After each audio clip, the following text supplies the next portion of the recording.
President Chamberlain. Yeah, let me just start out saying I value having an effective noise ordinance. We've heard plenty from constituents who have issues with neighbors.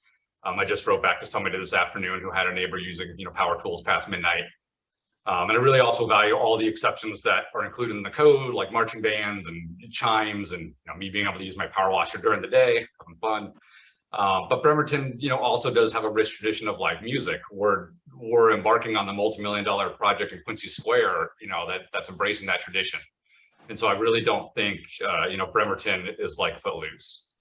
I thought that we as a council arrived at a really reasonable ordinance with a laundry list of reasonable exemptions, one of which was commercial music, being slightly louder from 3 to 11 p.m. on Friday and Saturday evenings. But I don't take a veto lightly, especially when it was against the unanimous decision. So I wanted to do a little sanity check and just kind of review the timeline for folks of how this all started. So going back to November 2019, there's a Kip's Sun article that detailed a lawsuit involving Brother Don's and some nearby residents, and that it was already on council's goals and agenda to review the noise ordinance back there at the end of 2019.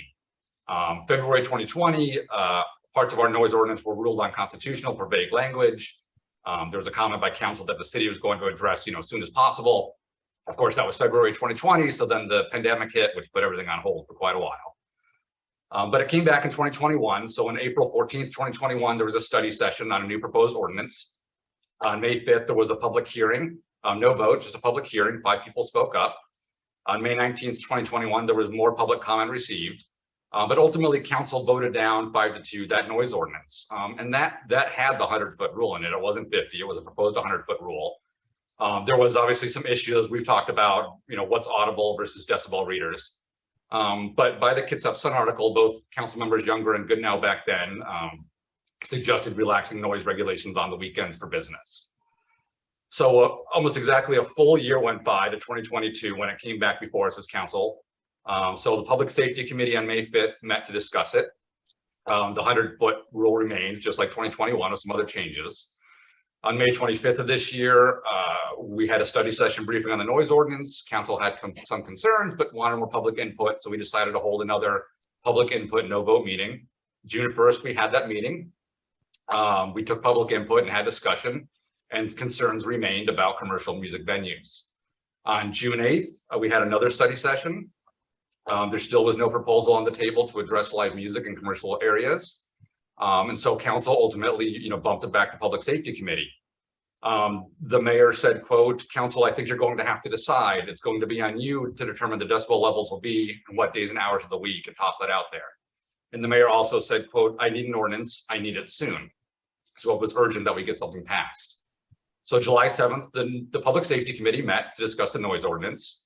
Along with fire, police, and legal and council members, they came up with the exemption for specifically just commercial music on Friday and Saturday from 3 to 11 with that 200-foot rule.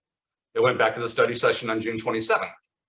And my recollection is that legal staff were asked to make it clear the 200-foot rule for music was at council's request, not the administration, but there was no further elucidation why there were concerns about that 200 feet.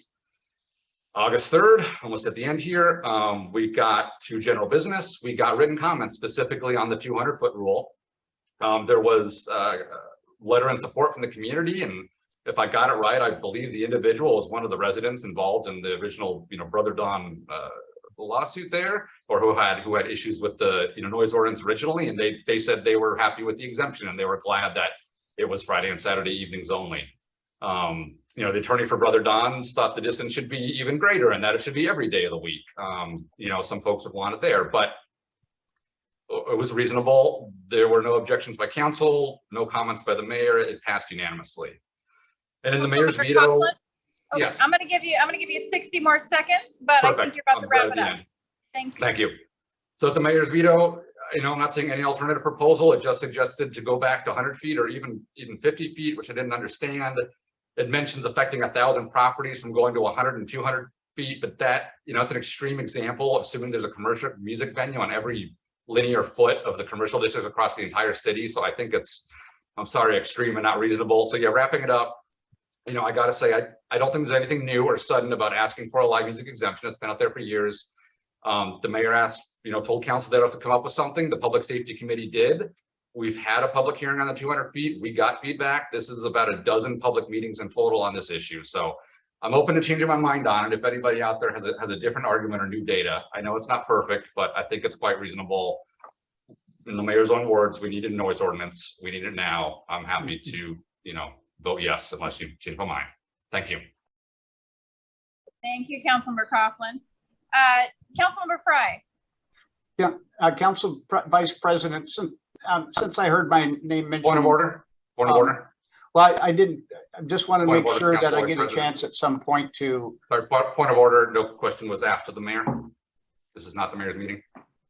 Well, I don't want to. This is an example of maybe the disconnect why the council Point of did order, not. Vice President Chamberlain, can you Okay, rule on the point of order? So for today, Okay. Mayor Wheeler, I'm going to go ahead and ask Councilmember Frey to go ahead and speak, and then I'll give you an opportunity as well. Okay. Thank you. Councilmember Thank Frey. you. Thank you, Vice President Chamberlain, and thank you, Council Member Coughlin, for reiterating that process, some of which I wasn't involved in because it preceded my appointment. All that being said, I was shocked with the mayor's veto. I didn't see it coming. I sit on the Public Safety Committee. I was there for these meetings at which this was discussed. And I know Vice President Chamberlain chairs that committee. She also, of course, remembers all this. But I want to say that I asked specifically with administration there, represented there. I had the police there. I had the fire there. I had the people there I needed. I asked, was there any pushback on this from those departments? And I will quote Lieutenant Elton, who I respect very much. And so I take him at his word. He said, and I quote, "Will enforce any ordinance the council passes." Now, when I heard that at first, I thought, that's a pretty political answer, but I'm going to lob it right back and say, thank you. Thank you for that input. Once again, I'm going to trust that. I heard no other pushback. We invested a lot of time and a lot of discussion in this. It was a unanimous vote by council. I don't get it. I really don't get it. Yeah, I'm supportive of just moving this baby forward unless somebody changes my mind. Thank you.